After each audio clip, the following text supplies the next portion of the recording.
con producciones como Cadena Perpetua o Pulp Fiction. Mamá siempre decía que hay milagros todos los días.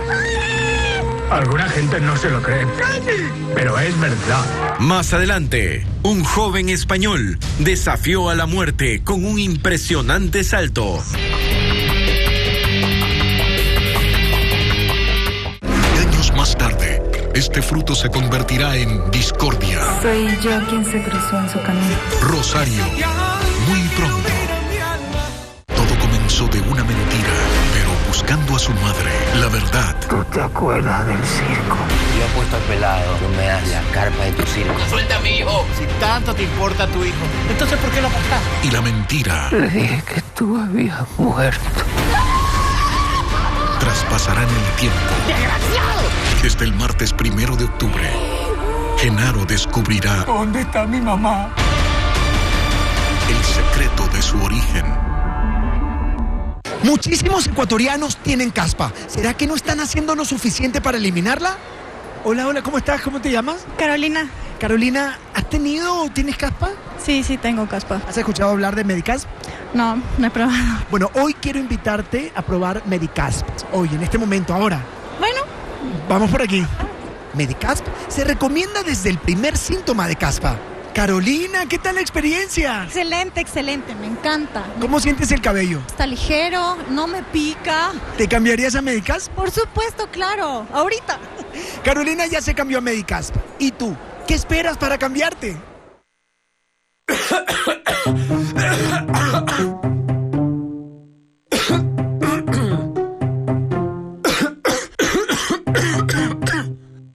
¿La tos no te deja trabajar? Cuando tienes tos con flema, Tucol es la solución eficaz que afloja, disuelve y ayuda a expulsar las flemas, aliviando la tos. Tucol, el expulsador de flemas. Dale a tu cara una máscara protectora con Asepsia Maquillaje. Su fórmula con ácido salicílico más agentes hidratantes crea una barrera protectora. Además, Asepsia Maquillaje ayuda a controlar la grasa, combatir el brillo y reducir imperfecciones. Ten un look fresco y protege tu piel con la línea de maquillajes Asepsia. Asepsia, tienes que sentirlo. Sin grasa no hay imperfecciones. Prueba también las nuevas toallitas de Asepsia, limpiadoras y desmaquillantes. Usted se casó con un hombre que ama a otra mujer. Yo amo mucho a Macario, pero se lo voy a quitar a la mosca muerta de Carolina. Yo soy Luisa Domínguez. Olvidarte jamás. Lunes a viernes, 3 de la tarde.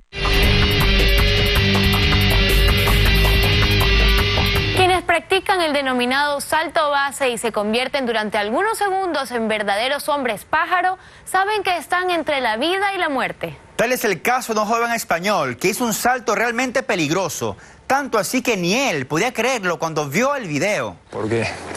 Pues esa pregunta me gustaría saber a mí también. Ni él termina de explicarse por qué jugarse la vida en un salto que dice que de repetirlo se mataría. Es muy bestia, es una locura, porque una vez saltas no dejas de tener un 50% de posibilidades de éxito. Pero la verdad es que no pensamos en la muerte. Es una tontería, en verdad. Te estás jugando la vida por pasar por un agujerito. Es algo que la gente no puede entender, pero no podría irme a dormir tranquilo. Llevaba un año preparando el salto hasta que se despertó, según dice, siendo el día perfecto para hacer la locura. Un tío volando a 250 kilómetros por hora se estrella con un arco de roca, quedaría un espectáculo alrededor de zumo de humano a más de 100 metros a la redonda, tú imagínate. Afortunadamente, hoy ya en tierra firme, pudo volver a ver su locura. Y el arco no se ve hasta que estoy prácticamente a 50 metros de él. Y aquí veo que hay unos pinos en el que tengo que hacer un movimiento ninja para poder entrar por el arco. O sea, es una maniobra súper técnica, está al alcance de muy poco. Y tranquiliza a su madre. Mamá, te quiero mucho, no voy a volver a pasar por el agujero. Te quiero. Seguirá saltando, pero según él, ya sin tal riesgo. Disfrutando de este deporte de manera controlada, con una locura controlada. Realmente impresionante. Así es, increíble, no le teme a la muerte. Con esto llegamos al final, nos vemos la próxima semana con más información. Gracias por sintonizar nuestro programa, siga a través de la señal de Ecuavisa.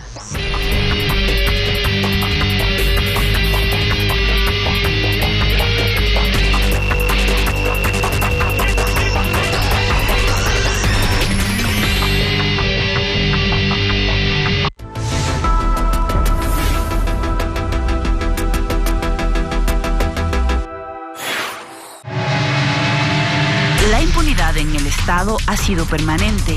debilitando el sistema democrático. Las luchas sociales enfrentan a un poder que ejerce su fuerza y pone orden. ¿Ecuador es un país de derechos humanos? Es de suponer que la Constitución y nuestro sistema jurídico están diseñados para garantizar el respeto a los derechos humanos. Pero los gobiernos de turno, las falencias institucionales y el karma de la corrupción han hecho que este anhelo se estropee una y otra vez. ¿Ecuador vulnera a sus ciudadanos? La pregunta es fundamental cuando enumeramos los cientos de casos que la justicia olvidó por negligencia o por presión política, o cuando el reclamo de la sociedad se estrella contra la pared de un Estado inerte. En el programa de hoy veremos por qué la lucha por los derechos humanos es el corazón de un pueblo activo y la esencia de nuestra democracia. Usted está en Políticamente Correcto.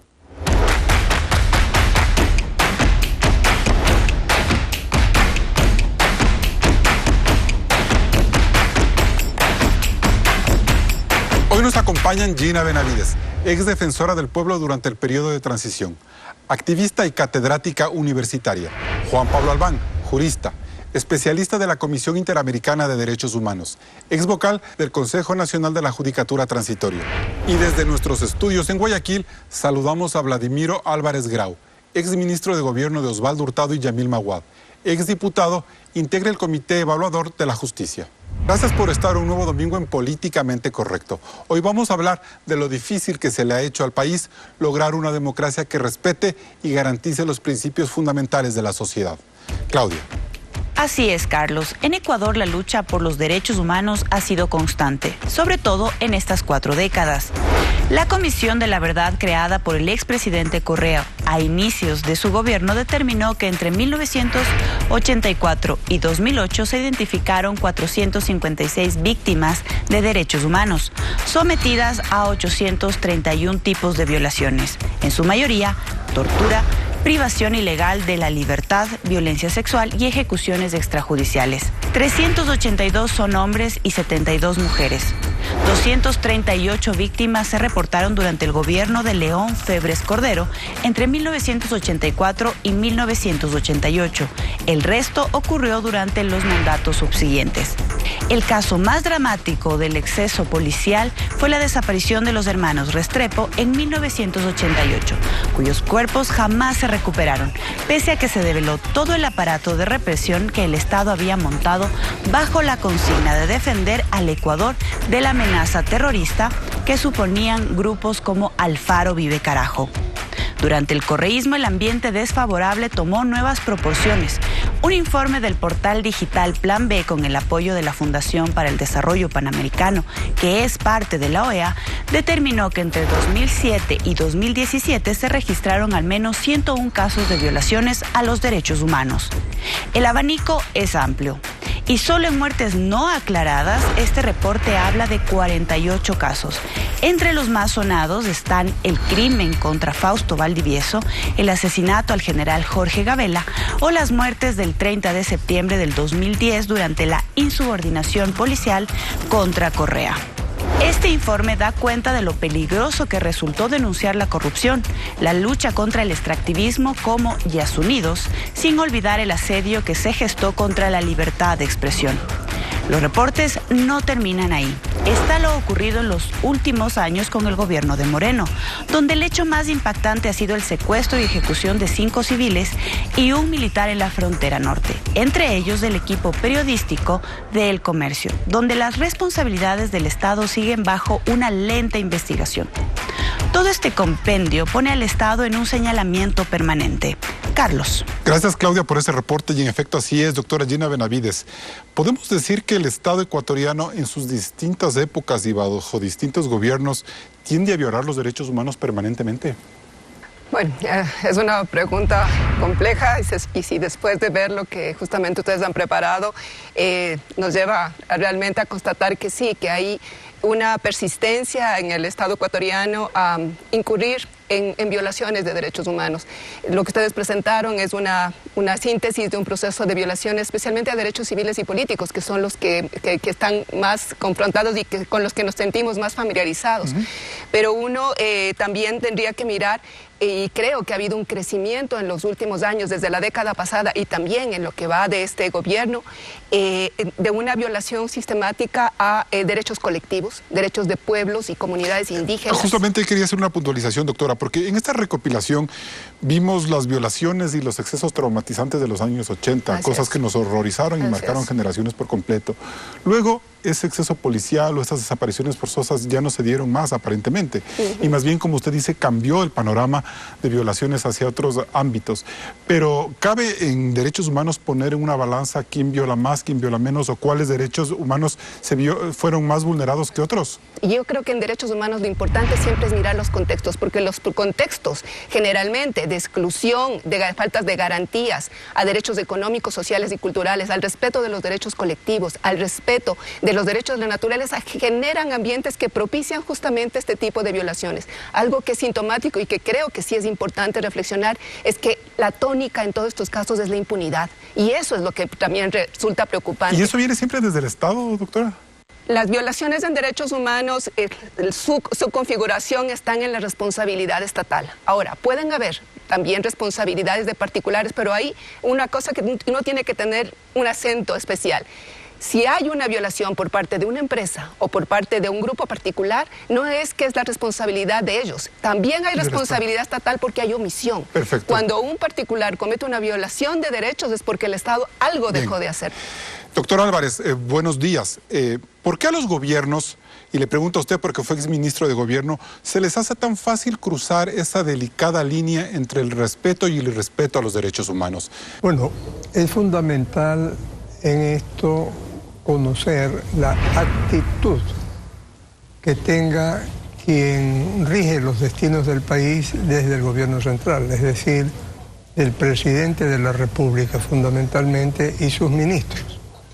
Cuando un gobierno, cuando un presidente de la República tiene actitudes dictatoriales, cuando tiene una personalidad de soberbia, cuando tiene el convencimiento íntimo de que manteniendo el poder puede hacer cualquier cosa o ejercer sus criterios, aplicarlos a la fuerza sin que le importe lo que diga la Constitución, se llena de poder y considera que su voz es la única que tiene validez, entonces pasa con mucha facilidad al otro lado de la línea.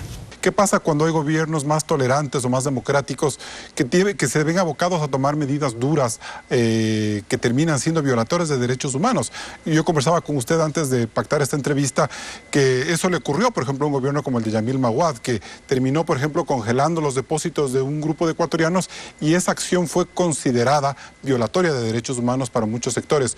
Cuando hay un análisis marginado o incluido dentro de un margen exclusivamente de intereses individuales y no colectivos, obviamente las interpretaciones son diversas. Yo no estuve dentro del sector de responsabilidades económicas en el gobierno de Maguad, pero cuando él tomó la decisión del congelamiento bancario referido, no era en beneficio de unos y en perjuicio de otros, era en beneficio de los depositantes para que no se cayera el sistema financiero total y todos perdieran todos sus recursos. Por el contrario, él lo que pretendió es tomar una medida, aunque políticamente muy dura, como en realidad lo fue, pero que a la larga pudo precautelar los intereses y los derechos fundamentales que se requerían en ese momento. Bien, gracias doctor, volvemos con usted en un momento. Doctor Albán, desde esta retrospectiva que hemos visto, ¿se puede decir que el Estado está avanzando permanentemente en la protección de derechos humanos o más bien retrocediendo o el comportamiento es igual? Mira, esto es una cuestión compleja porque desde la percepción política seguramente los gobiernos tendrían la tentación de decir que han hecho muchas cosas positivas. Y sin embargo, yo creo que lo que ocurre es que en distintos momentos históricos de nuestro país y de otros estados, porque esto no ocurre solo aquí, hay diferentes problemas de derechos humanos. Hace un tiempo, por ejemplo, pensemos unas décadas atrás, y vamos a hablar de las últimas 4 décadas, la prioridad de consultar a los pueblos indígenas en procesos de extracción de recursos, por ejemplo, no se consideraba relevante. Pero sí se consideraba relevante, por ejemplo, el proteger a la ciudadanía frente al fenómeno de la delincuencia y con esto tener unas fuerzas públicas fuertes, preparadas para una confrontación más agresiva. Había el fantasma del terrorismo, ¿no es cierto? Correcto. Y parece que ahora estamos como regresando un poco a esa tónica, ¿no? Ahora hay un discurso securitista caracterizado por un eficientismo penal que quiere resolverlo todo con la cárcel. ¿Eso es peligroso? En mi opinión es muy peligroso. Yo estoy usando esta referencia para ejemplificar que en realidad es como un péndulo el tema de los derechos humanos. ¿Sí? Hay momentos en que la cuestión de las libertades civiles tradicionales es lo más relevante. Hay momentos en que sentimos que lo más trascendente son los derechos económicos y sociales. Hay momentos en que la palabra derechos humanos o la frase derechos humanos se convierte en una mala palabra. ¿Sí? Como me parece estamos en este momento empezando a experimentar. Si usted se fija en los debates ciudadanos recientes, por ejemplo, en el tema de la seguridad, ¿cómo debe proceder un policía que ha logrado someter a un delincuente, más allá de que él mismo sea la víctima del hecho delictivo? El que se levante una voz diciendo, bueno, ya lo sometió, no es necesario que lo agreda, que afecte su integridad personal, motiva una reacción de numerosos, de importantes segmentos ciudadanos en contra del discurso de derechos. Hay un discurso antiderechos en muchas cosas. Fíjese el debate que acaba de pasar a nivel de la Asamblea en relación con la cuestión de una causa adicional de justificación en el delito de aborto. Ha sido una ocasión para un discurso antiderechos. Eso es lo que tenemos. Y eso estamos viviendo este momento. Yo creo que eso estamos viviendo. No debe asustarnos. Yo creo que es el momento en que la comunidad de defensores de derechos humanos ecuatoriana tiene que ponerse más firme y enfrentar este fenómeno. Pero como le digo, es cíclico, o sea, no debe extrañarnos, eso ocurre con frecuencia. Perfecto, y con estas primeras reflexiones nos vamos a un corte comercial. Seguimos el debate en Políticamente Correcto. Políticamente Correcto también está en radio. Retransmitimos por Radio Sucesos 101.7 FM Quito. Regresamos enseguida con este análisis. ¿Ecuador es un país de derechos humanos? Este martes 1 de octubre. No me gustaba estar a solas con Aníbal. ¿Usted le tenía miedo? ¿Podrá el corazón de Samantha soportar lo que se viene? El caso Sharon. Recordar duele mucho. Empieza el juicio. Sharon 2, el desenlace, 9 de la noche. Los hechos. Y los protagonistas de las historias más impactantes. Desde el epicentro de la noticia, Televistazo, de lunes a viernes a la 1 de la tarde y 7 de la noche, por Ecuavisa. Hay una Umbrella para ti, para mí, para Empieza la temporada de clases con Umbrella. Umbrella Mochilero, en su práctica presentación, protege a tus hijos todos los días. Enséñales que para una protección total deben aplicar Umbrella 3 veces al día. Encuéntralo en tu cadena favorita. Umbrella tiene todo para ti.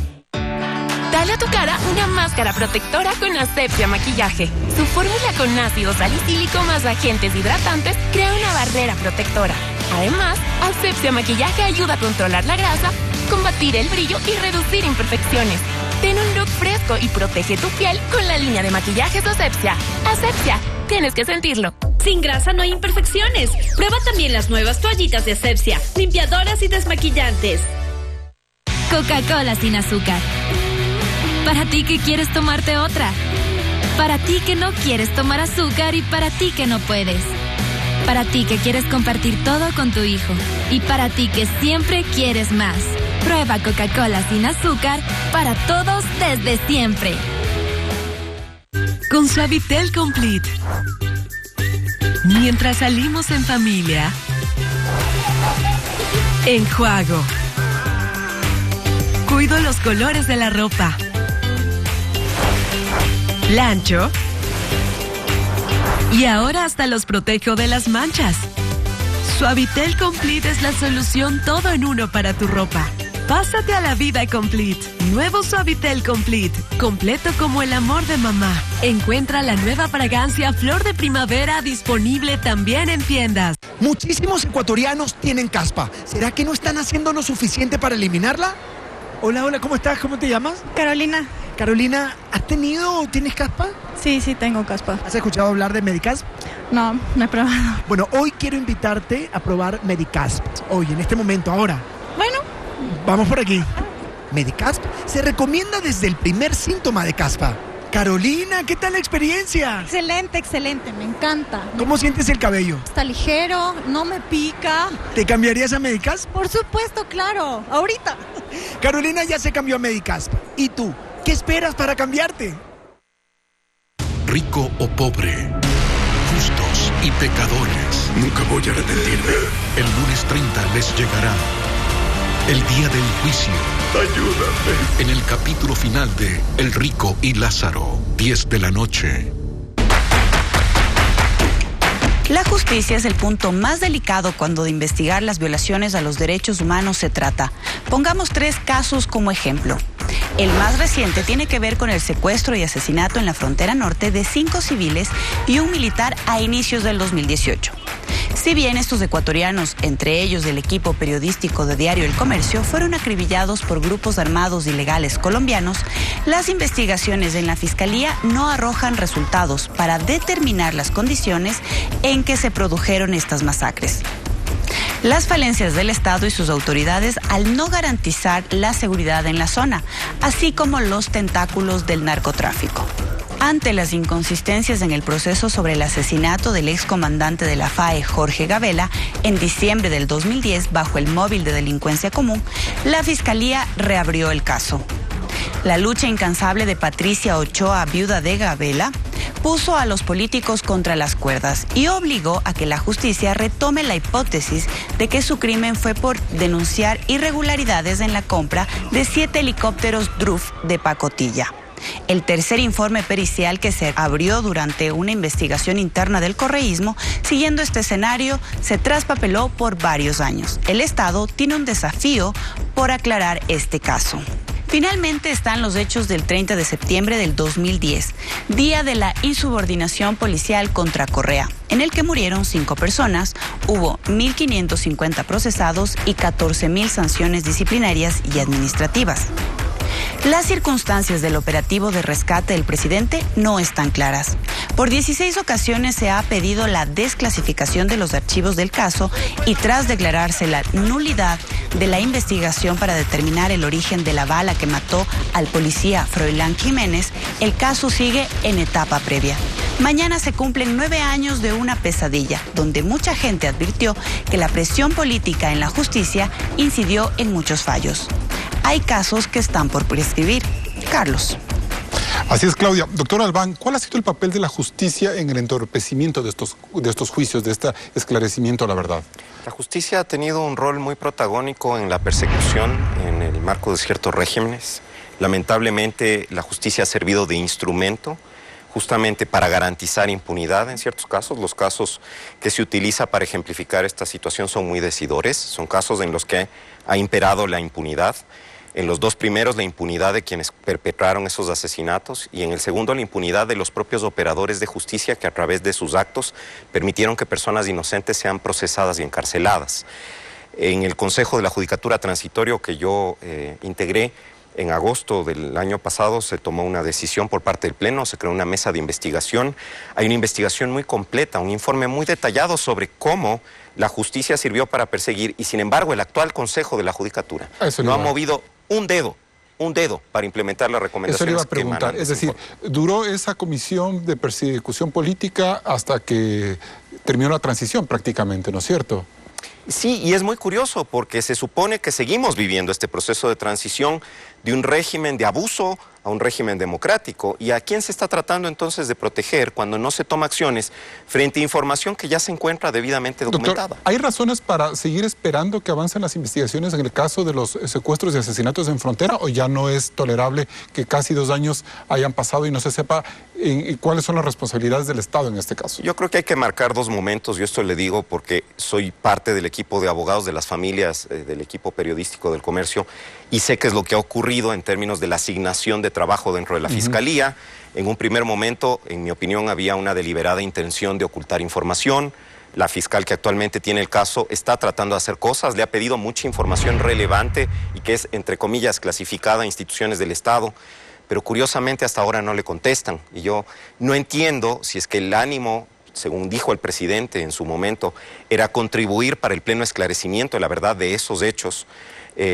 No hay la colaboración debida de parte de instituciones que finalmente dependen del mismo Poder Ejecutivo. Todavía no se nota que hay un ambiente por esclarecer lo que ocurrió ese día y respetar los derechos humanos de esa gente, ¿no? No, pero además la lupa de la comunidad internacional está sobre el Ecuador en relación con los actos de violencia en frontera, porque de hecho la Comisión Interamericana de Derechos Humanos llevó a cabo una investigación exhaustiva a través de un equipo de seguimiento especial que sacó un informe en el que le hizo un montón de recomendaciones a Ecuador y a Colombia que no se han cumplido. ¿Usted cree que al gobierno no le interesa que se llegue a la verdad en este caso?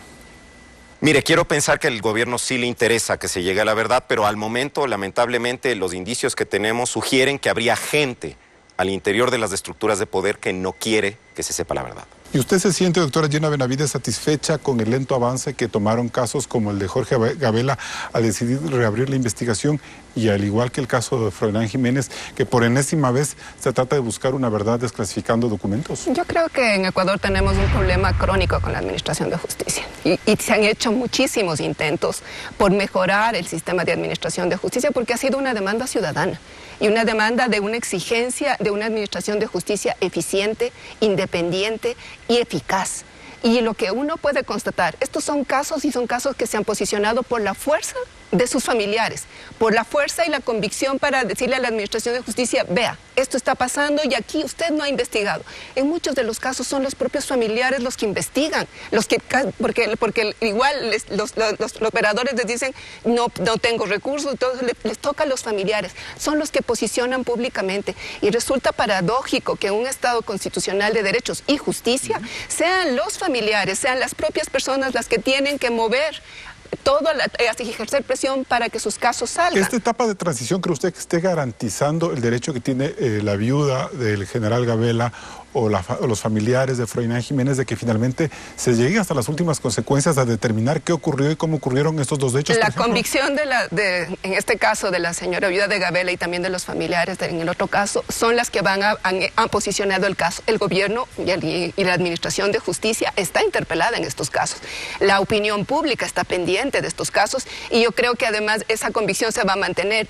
Es necesario que se llegue a esclarecer todos estos casos, pero que yo lo que digo además, que no sean los únicos casos. Tenemos en este país una deuda con las comisiones de verdad. Tenemos ahorita 2 comisiones de verdad. La Comisión de la Verdad que se creó en el año 2000 con el gobierno de Rafael Correa, 2008. Que es esta comisión que buscaba esclarecer toda ese periodo anterior que tuvimos de represión, y la comisión que justamente el Consejo de la Judicatura en Transición planteó. En las 2, la tónica es impunidad. En el caso de la Comisión de la Verdad, de los 118 casos, apenas hay 11 judicializados y 2 sentencias. Después de que se ha entregado el informe, después de que se han abierto direcciones específicas para investigar sobre estos casos. Y a esos casos se unen, y esto lo retomo también porque me parece que así como veíamos en esta trayectoria histórica que habían los casos de desaparición forzada que están posicionados en el informe de la Comisión de la Verdad, el Ecuador desde hace 10 años está viviendo un proceso de paulatinas y sistemáticas desapariciones de personas en este país.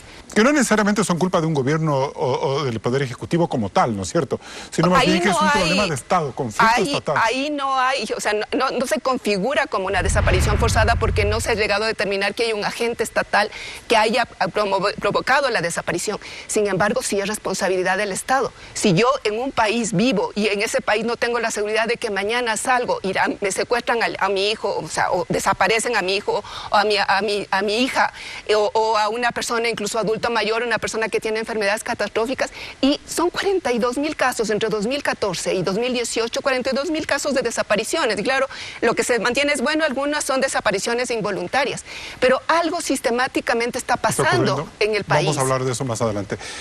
Doctor Álvarez, usted está al frente en este momento de un comité que evalúa la justicia, el comportamiento de los jueces. ¿Es posible que dentro del alcance que tiene su trabajo se puedan tomar en cuenta estos casos que han sido emblemáticos en la lucha por los derechos humanos? Efectivamente, estamos analizando, de acuerdo con la metodología que estableció el Consejo de la Judicatura, estamos analizando el comportamiento de los jueces de la Corte Nacional de Justicia desde diciembre del 2014 hasta diciembre del 2018. Sus sentencias dictadas, la estructura de las mismas, la razonabilidad, la lógica, la correcta aplicación de las normas, etcétera. ¿Entran estos casos, doctor, quizás dentro del examen, alguno de estos casos emblemáticos? En algunos casos, en el área penal, pudieran haber llegado hasta la Corte Nacional de Justicia en recursos de casación. Yo estoy en el área de análisis de temas de carácter laboral, pero luego entraremos, obviamente, a coordinar con los otros miembros del comité. Y si en esas sentencias de casación hay una violación a las normas jurídicas, una falta de coherencia entre las motivaciones y las resoluciones que haya dictado la sala respectiva o el juez ponente correspondiente, obviamente tendrá una mala calificación y ya el Consejo de la Judicatura aplicará la decisión que considere pertinente, pero servirá de ejemplo para los otros operadores de justicia en los diversos niveles. Doctor Álvarez, ¿qué opinión le merece a usted la preocupación que han manifestado Albán y la doctora Gina Benavides frente a este sistemático papel poco probo que ha tenido la justicia en fallar en casos emblemáticos donde se han violado derechos humanos? ¿Cómo mira usted este devenir de la justicia en los últimos años? Bueno, yo he sido un crítico muy duro de la falta de seguridad jurídica en el Ecuador durante el gobierno de Rafael Correa, y por haber sido crítico recibí también una violación a mis derechos humanos por parte del presidente, que en 3 sabatinas distintas se refirió a mí diciendo que yo debía ser declarado traidor a la patria por desprestigiar la institucionalidad de la seguridad jurídica en el Ecuador en forma pública.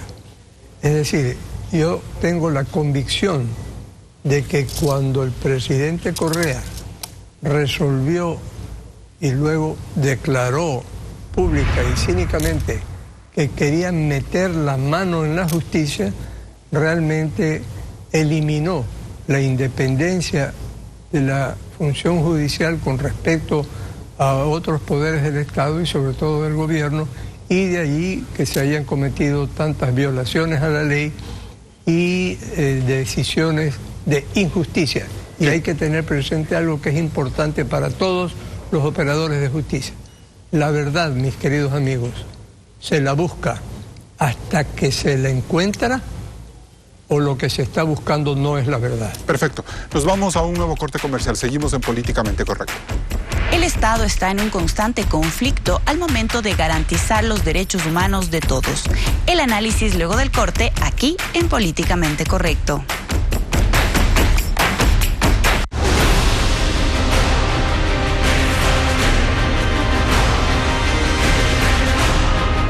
Cuando el dolor cierra una puerta, qué bueno que ya pasó, porque nunca más te volverá a pasar. el corazón abrirá una oportunidad. Samantha, yo sé que no es el momento para hablar de esto. A mí me encantaría formar una familia contigo. Para volver a amar. Le agradezco a la vida que Daniel haya llegado en este momento. Sharon 2, el desenlace. 9 de la noche. Disfruta de una Coca-Cola sin azúcar, Coca-Cola original, Sprite, Fioravanti, Fanta o Inca Kola mediana retornable a solo 25 centavos. Coca-Cola, siente el sabor. Descubrir lo natural es bueno. Nos hace disfrutar y aprender cosas nuevas. Descubre Bonela, con el delicioso sabor de siempre. Bonela, elaborada a partir de aceites de semillas, con grasas buenas como omegas 3 y 6 y el mismo cuidado que le das a tu familia. ¿Qué prefieres? ¿Sentirte incómodo o tomar Nixon? ¿Sabías que las hemorroides son tan comunes como un dolor de cabeza? Sí, las hemorroides son un problema mucho más común de lo que te imaginas. Mejor trátalas. La mayoría prefiere Nixon, que son tabletas masticables, que ayudan a aliviar las molestias hemorroidales gracias a su efecto flebotónico y antiinflamatorio. Con Nixon, me siento en las nubes. Cuando llevas a casa un producto Nestlé, ayudas a que cosas buenas pasen en Ecuador. Generas empleo para miles de ecuatorianos que con sus propias manos elaboran productos nutritivos y de calidad. Apoyas a miles de familias que viven del campo, mejorando su calidad de vida. Cuidas del medio ambiente con iniciativas que protegen nuestros recursos y nos impulsas a seguir trabajando por este hermoso país. Nestlé, comprometidos con el futuro del Ecuador. Llega la edición más esperada del año. Especial 500 mayores empresas del Ecuador. Un análisis de las 1000 compañías públicas y privadas con más ingresos. Además, 733 empresas de las 1000 de mayor facturación aumentaron sus ventas en el 2018. ¿Y cuáles son las empresas con mayores utilidades y mejor rentabilidad en el país? Todo esto y mucho más en revista Vistazo, ya en circulación. Después de que sufres un accidente en la piel, todos pensamos lo mismo. Me va a quedar una cicatriz. Ay, espero que no le quede una marca. Ay, me van a quedar estrías. Yo no me preocupo, porque uso Cicatricure Gel. En los 2 primeros meses posteriores al daño, la actividad celular es mayor. Cicatricure Gel potencia este proceso natural, ayudando a mejorar el aspecto de tu piel. Por eso es tan importante usarlo apenas la herida cicatriza. Cicatricure Gel, ciencia que cuida tu piel. ¿Para quién trabajas? Esto no es ningún chiste. El cabo está en México. Está vivo, don Aurelio. Te tienes que hacer respetar. El Señor de los Cielos 6, 11 de la noche. La lucha por la plena vigencia de los derechos humanos es compleja y lamentablemente el Estado es el epicentro de estos conflictos. Veamos. El Ejecutivo debe proteger los derechos fundamentales de todas las personas y mantener el control y la seguridad en el país. En los últimos meses, la ola migratoria de venezolanos encarna miles de tragedias. Se estima que unos 500,000 venezolanos están en Ecuador, la mayoría en condiciones difíciles. El gobierno aplicó una visa para regularlos, decisión que no estuvo exenta de críticas. Cuando hay manifestaciones, los gobiernos deben establecer una delgada línea entre garantizar el derecho a la protesta social y mantener el orden sin caer en la represión. El hacinamiento y la violencia en las cárceles salieron de control. Han muerto 26 reos entre enero y septiembre de este año y se ha denunciado falta de atención prioritaria y de salud. La reciente ley para frenar la violencia de género aún no muestra resultados. En lo que va del año, se han registrado 60 femicidios. La Asamblea no fue un espacio de debate constructivo y la reforma sobre la despenalización del aborto por violación quedó en el limbo. No es clara la posición del Estado frente a los derechos humanos de las niñas y mujeres violadas, que según la ONU son obligadas a ser madres por la legislación vigente. La discusión se entrampó en dogmas religiosos y revanchas políticas, sin atacar este grave problema de salud pública. La Corte Constitucional es el organismo de última instancia en la interpretación de tratados de derechos humanos. En junio falló a favor de la diversidad sexual, poniendo en vigencia el matrimonio igualitario. Su decisión sumó críticas y respaldos, pero ha frenado el pedido de grupos políticos y ecologistas que buscan consultar al país sobre la explotación minera. Para ellos, la protección de los derechos de la naturaleza no es una prioridad. ¿Por qué garantizar los derechos humanos abre un conflicto permanente? Bien, doctor Álvarez, ¿por qué es tan difícil que el gobierno marque un derrotero y una forma equilibrada de manejar estos conflictos sin caer en la violación a los derechos humanos, pero también manejando orden.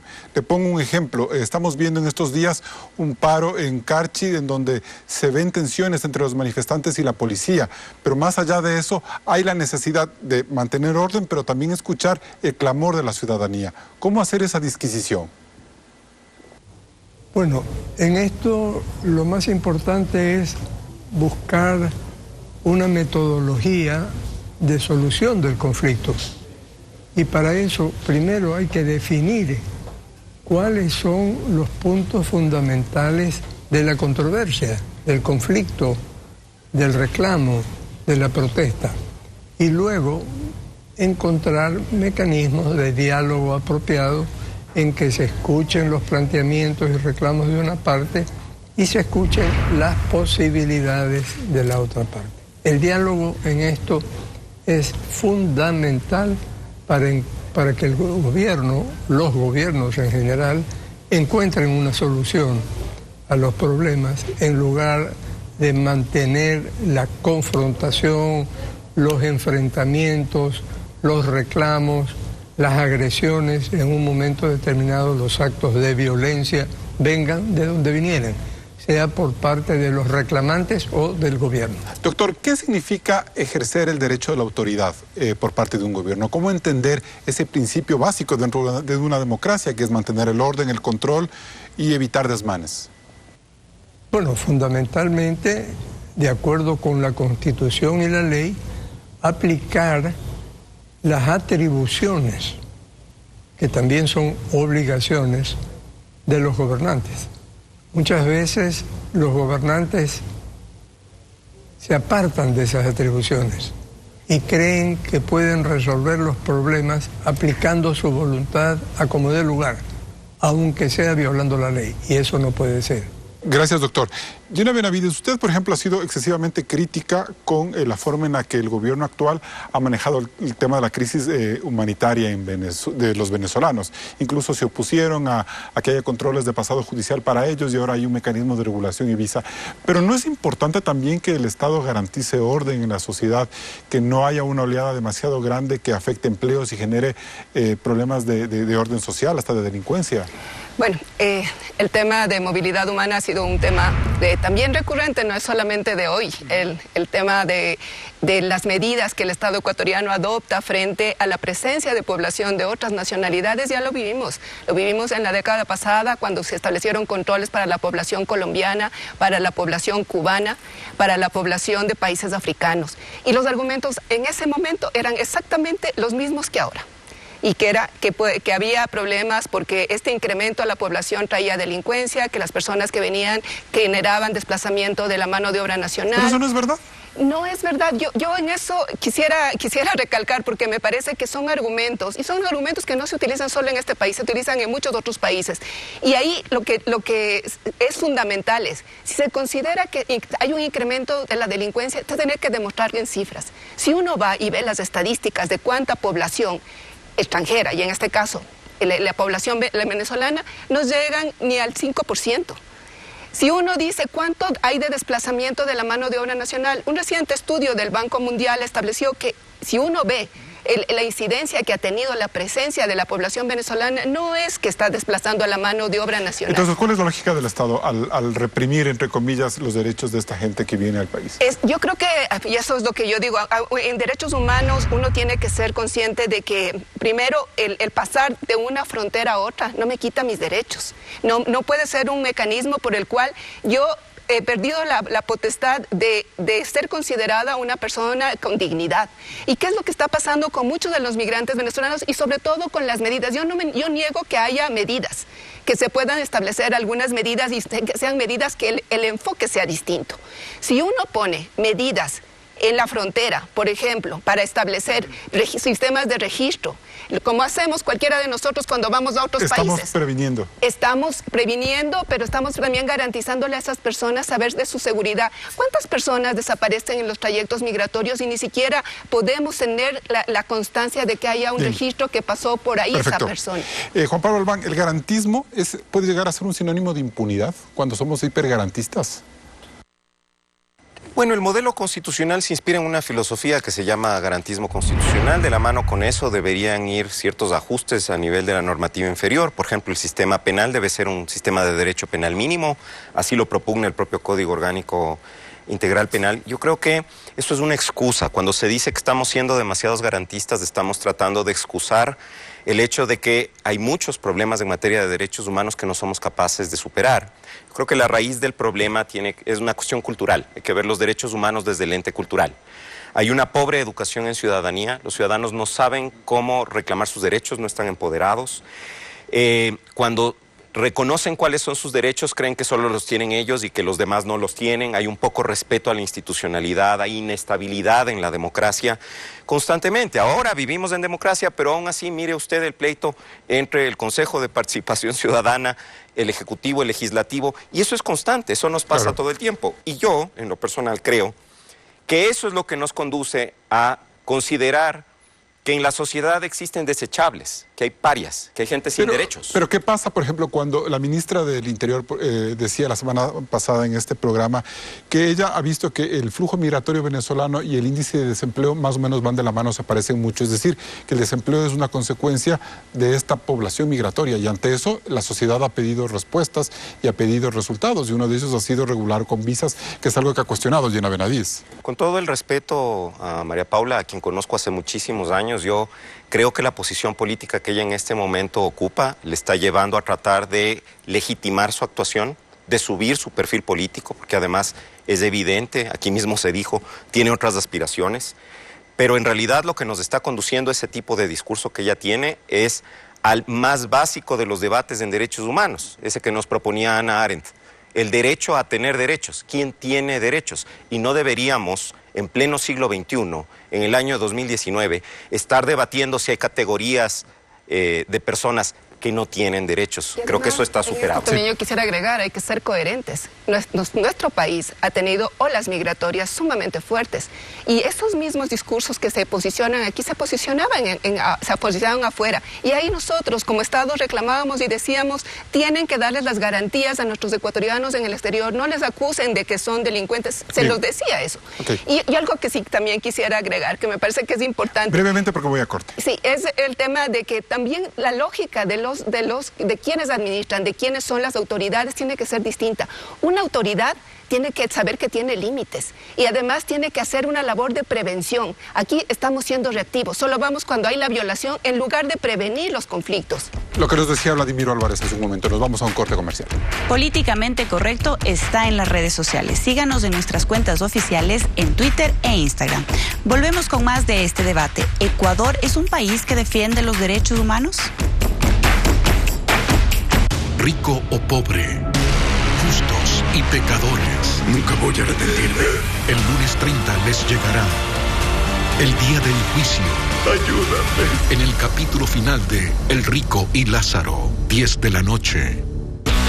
Gana con Territorio de Sabores. Acumula 5 tapas moradas de la familia Coca-Cola y canjealas por tu sabor favorito de 1.35 litros. Además, recuerda elegir tu territorio en nuestra app.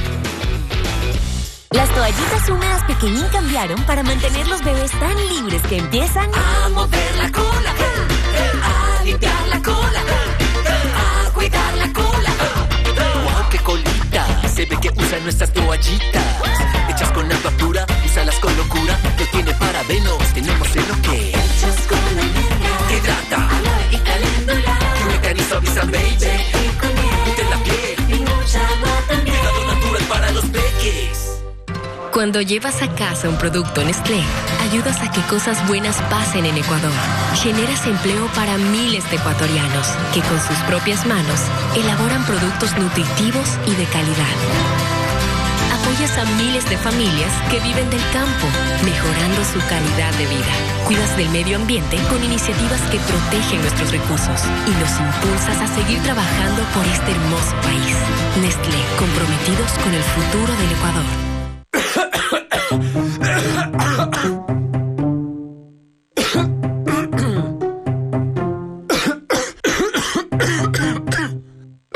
¿La tos no te deja trabajar? Cuando tienes tos con flema, Tucol es la solución eficaz que afloja, disuelve y ayuda a expulsar las flemas, aliviando la tos. Tucol, el expulsador de flemas. Con tal de verme bien, soy capaz de hacerme cualquier cosa en el cabello, pero después me quiero morir. Lo siento maltratado, reseco, con las puntas así. Mi peluquera me recomendó Tío Nacho Coco y soy feliz. Nuevo Tío Nacho Coco Ultra Hidratante, con coco orgánico y jalea real. Hidrata y repara tu cabello del daño extremo. Ya no me quedan más amigas para recomendárselo. Hidrata tu cabello seco con la nueva línea Tío Nacho Coco Ultra Hidratante. Envíale una sana alimentación a su escuela. Complementa su nutrición con Del Valle Néctar de 250 mililitros a solo 25 centavos. Un precio perfecto para una gran lonchera. Del Valle, que siga creciendo lo bueno. Las FARC vuelven a las armas. Un efecto colateral en los pueblos fronterizos. Que han muerto compañeros, que han muerto líderes. Frontera en alerta.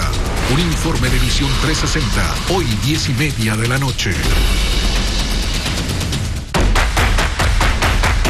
Seguimos en Políticamente Correcto. Gina Benavides, en temas polémicos como la lucha feminista y este debate alrededor de la despenalización del aborto, más allá de quién tiene la razón, ¿el Estado y los políticos y la sociedad han dado la talla? No hemos dado la talla. Yo creo que, este es un tema súper complejo. Es un tema en el que efectivamente hay todo un debate y es un debate que confronta derechos. Sin embargo, yo creo que algo que teníamos como oportunidad, tanto por parte de la Asamblea como por parte de la sociedad mismo, es tratar de establecer que tenemos que liberarnos de los prejuicios y de estas connotaciones culturales. En el tema de aborto, en la Asamblea, y esto yo me acuerdo porque yo fui a la Asamblea como defensora del pueblo y establecí que el tema de despenalizar el aborto por violación es un tema de derechos humanos, no es un tema de iglesia, no es un tema de partido político, no es un tema de moral. Y es porque 5 comités de Naciones Unidas se han pronunciado y le han dicho al Estado ecuatoriano, le han dicho, mire, usted tiene una de las más altas tasas de embarazo adolescente, usted no puede someter, porque es un proceso de tortura, a niñas a que tengan embarazos forzados. Y el derecho de la vida por nacer, el derecho humano a la vida del niño por nacer. Ahí el tema es complejo porque hay todas las discusiones, incluso científicas, que no establecen esto. Y además, uno tiene que preguntarse, ¿por qué sí se puede cuando es una persona que tiene deficiencia mental? Ahí no se ponen a discutir si es que está la vida o no por nacer. Yo creo que aquí el tema fundamental es lo que se está discutiendo es el derecho que tienen las mujeres a tener una vida digna y también estos niños. ¿Cómo es posible que aquí en este país se diga que la solución es que adopten? ¿Sabe usted que involucra tener un proceso de adopción en este país? Todo lo que tienen, el laberinto que tiene que pasar una persona para que adopte. Así es. Y solo quiero concluir con esto porque me parece que es importante. Se apasiona. Sí, pero el tema es, nadie está propugnando que aborten las mujeres y que este sea el método anticonceptivo, sino que el Estado le dé las posibilidades a la mujer que ha estado en esta condición para tener la capacidad de decidir. Y que si ella decide abortar, pueda hacerlo. Y si decide no abortar, que el Estado le dé todas las políticas públicas adecuadas para que pueda llevar ese embarazo y pueda tener una relación cordial con su hijo incluso. Doctor Álvarez, ¿cómo mira usted el debate, este debate tan complicado entre los políticos? Bueno, independientemente de los aspectos o de las convicciones religiosas o de otra índole que pudiéramos tener, yo creo que es importante verlo desde el punto de vista jurídico y desde el punto de vista humano. Jurídicamente, en nuestro país, la Constitución y el Código Civil señala que la vida se inicia con la concepción, es decir, en el vientre materno. Allí existe vida. ¿Desde el primer día, doctor? Desde el momento de la concepción. Ya. Allí existe vida. Y el aborto sería el sacar esa vida y botarla al tacho de basura. Por lo tanto, se viola el primer derecho humano establecido en todos los tratados, convenios internacionales y las legislaciones civilizadas del mundo. Pero la posición que tiene Naciones Unidas ha sido crítica frente a eso. Perdóname, el primer derecho humano es el derecho a la vida. Pero ¿y cómo interpreta usted el papel que ha tenido las Naciones Unidas al decir que es una tortura para una madre adolescente violada tener a su hijo? ¿Cómo entender ahí esa interpretación de derechos humanos? Ahí hay una contradicción en cuanto a las decisiones de las diversas organizaciones que han aprobado esa forma de establecer como prioritario el derecho de la mujer a resolver si quiere o no quiere tener su hijo. Famoso el ejemplo de la madre, de una madre hace muchos años en Alemania, a la que por malformaciones y por violaciones y por maltratos, una vez que salió embarazada se la promovía la posibilidad del aborto y ella se negó a abortar. Y el nacimiento de esa vida luego se llamó Ludwig van Beethoven. Bien, más allá de eso, doctor Juan Pablo Albán, no hubo votos para la despenalización del aborto, ni en contra ni a favor. Eso significa que el tema quedó en el limbo, pero también ha quedado en el limbo la posibilidad de que el tema se vete desde la presidencia de la República. Poner un tema de derecho humano tan grave bajo una técnica jurídica sin una mirada política es correcto. A ver, yo creo que lo primero que tenemos que entender es que tanto las normas de los tratados de derechos humanos como las normas constitucionales y legales no son instrumentos estáticos. Responden a las realidades de sociedades que cambian y que en distintos momentos históricos deben tener respuestas diferentes a los problemas que les aquejan en ese momento.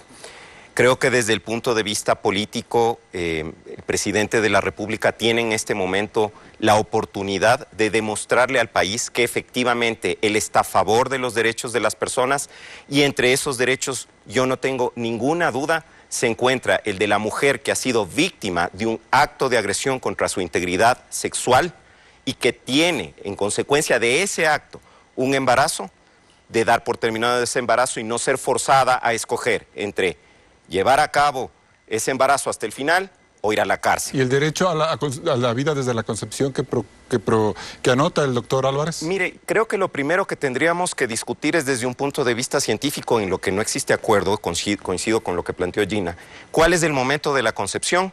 Porque la concepción en realidad solamente sería predicable de un producto que va a ser viable. Pero cuando el producto no es viable, entonces no podríamos predicar esa concepción. ¿Cuándo ocurre esto? Cuando efectivamente el embrión se ha adherido a la pared del útero, en principio. Entonces, por lo menos hasta ese momento. Esto es sin discutir todo lo demás desde un punto de vista científico, pero por lo menos hasta ese momento no hay tal concepción. ¿Y la discusión sobre los derechos humanos en ese momento? Mire, la discusión sobre los derechos humanos tiene que encontrar un adecuado balance, no solamente respecto del derecho de esa posible persona, que no sabemos si será viable y si va a nacer, con el derecho de decidir que tienen todas las mujeres qué es lo que van a hacer con su propio cuerpo y no ser forzadas por un grupo de ciudadanos, la mayoría de ellos varones, por cierto, los asambleístas que votaron en contra, a llevar a término un embarazo forzado, porque ellos no se van a hacer cargo de esa criatura ni van a apoyar a esas madres hasta el final de la crianza de esa criatura. ¿Y cómo vemos, Gina Benavides, para irnos a corte, lo que decía el doctor Albán? Es decir, que la discusión sobre los derechos humanos evoluciona, hay nuevas necesidades. ¿Cómo entender ahí la respuesta del Estado frente a esas demandas? La Corte Interamericana de Derechos Humanos lo ha dicho, los derechos humanos son derechos vivos y deben responder a las realidades, a las nuevas necesidades, a los contextos. Nos vamos a un corte comercial, volvemos en las conclusiones. Este martes 1 de octubre. No me gustaba estar a solas con Aníbal. ¿Usted le tenía miedo? ¿Podrá el corazón de Samantha soportar lo que se viene? El caso Sharon. Recordar duele mucho. Empieza el juicio. Sharon 2, el desenlace, 9 de la noche. Jóvenes desaparecidos después de migrar. Solo Dios sabe a dónde está, con quién está o a lo mejor pues está muerto. ¿Cuántos ecuatorianos se pierden en el camino? Nuestra familia ha ido más o menos del 80%. Desaparecidos. Un informe de Visión 360. Hoy 10:30 de la noche.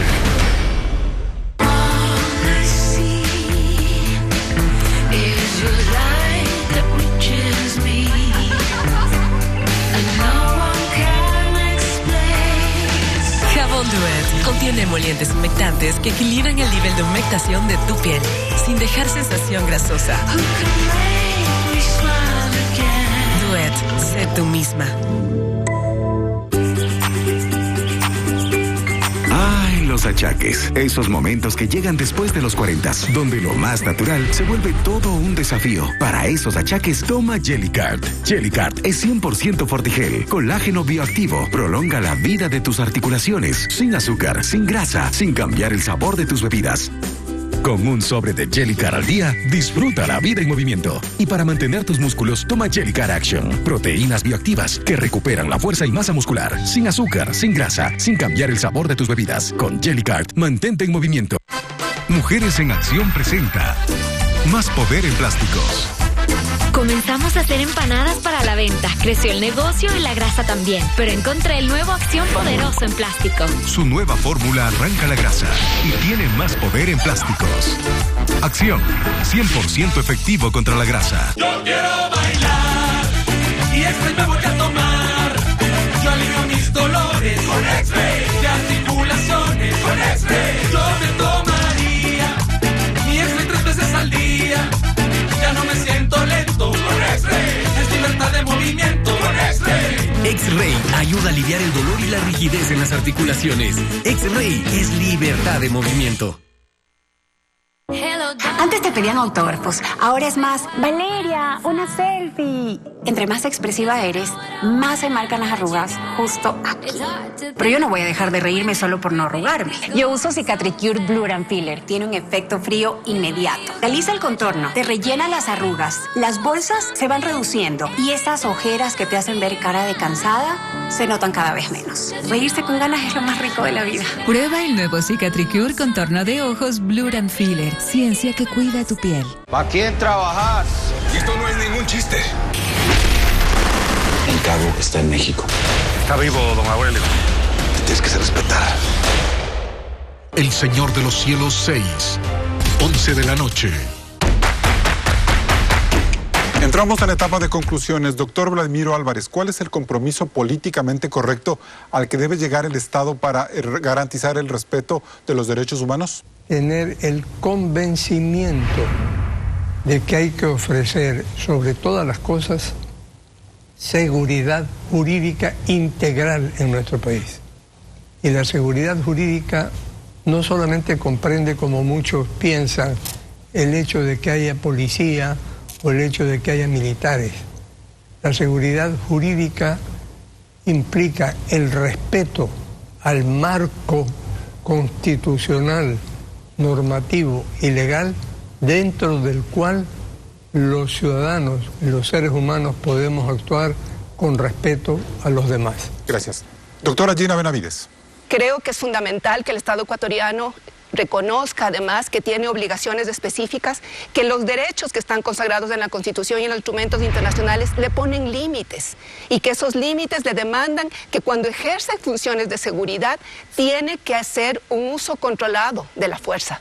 Tiene que hacer un uso proporcional de la fuerza y que cualquier medida de seguridad que establezca tiene que estar basada en un principio de seguridad humana.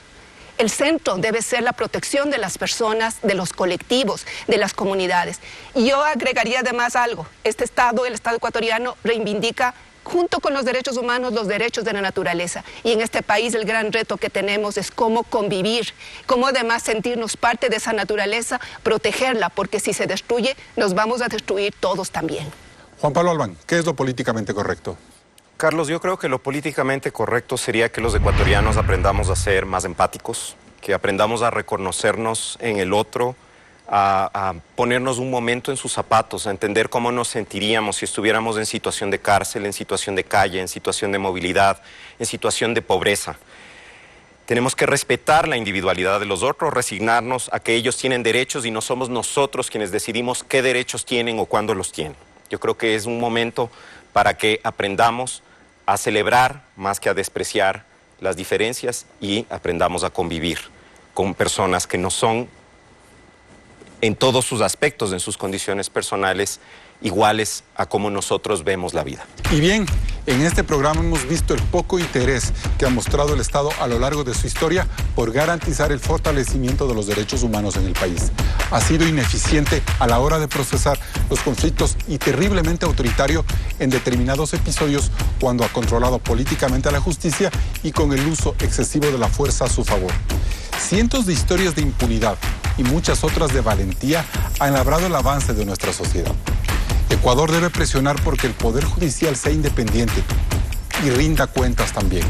Además, porque los políticos que conducen el Estado entiendan que la realidad cambia y que por ello la lucha de los ciudadanos será permanente. Hasta el próximo programa.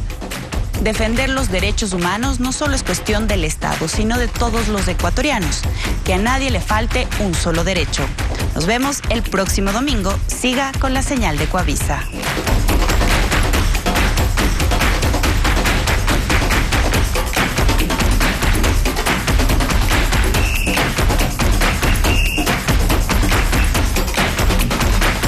El socialismo sucumbe ante el tiempo. En Venezuela la gente vive entre los con mayor número de migrantes ecuatorianos. En el recurso agua, donde ocurrió la explosión y el mayor dentro de la iglesia.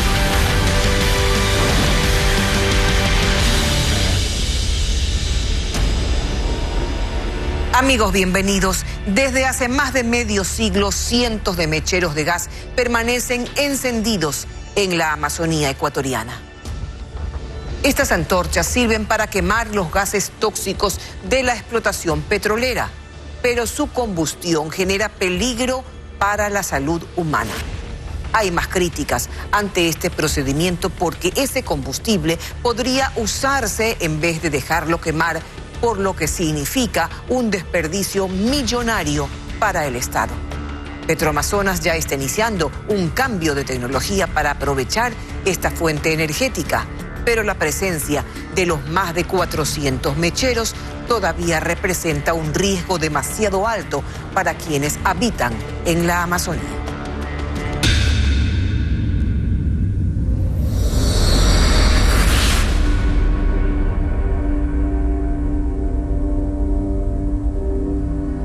La industria petrolera cumplió un poco más de medio siglo en el país y durante estos 50 años se ha podido comprobar el impacto que ha causado esta actividad, directa o indirectamente, en la selva ecuatoriana. Colonización, deforestación, contaminación ambiental han sido elementos constantes de estas 5 décadas, pero también se puede argumentar que el petróleo generó cosas positivas, como empleos, divisas y esa dudosa palabra que encanta a los políticos de turno, el desarrollo. De todas maneras, se pensaría que todos estos años han servido para que la actividad petrolera sea más eficiente, más cuidadosa con su entorno y que el avance de la tecnología le ayude a ser una industria más limpia. Y seguramente eso ha sucedido en muchos de sus procesos, menos en uno. Medio siglo han estado estas grandes antorchas encendidas día y noche en medio de la selva, convirtiéndose en parte del paisaje de las llanuras orientales, en una presencia constante que recuerda a los pobladores que la tierra está sangrando crudo. Se trata de los mecheros, de los cuales salen llamaradas enormes que están quemando el gas que sale como producto de la extracción del petróleo. No hay forma de evitar que salga el gas de los pozos y, de hecho, quemarlo es una medida de seguridad. Este gas es quemado en los mecheros como una práctica para eliminar el componente contaminante del metano. El hecho de quemarlo es la práctica tradicional, antigua, para deshacernos de este desperdicio de la operación de petróleo. Es un producto que viene asociado a la producción petrolera. El metano es un gas altamente contaminante y contribuye al efecto invernadero. Al quemarse produce CO2, que es menos tóxico, pero también contribuye al calentamiento global. Es decir, los mecheros sirven para no contaminar demasiado, pero contaminan mucho. Adolfo Maldonado es médico y ha venido estudiando los efectos de la contaminación petrolera en las poblaciones amazónicas durante años, y entre ellos el impacto de los mecheros.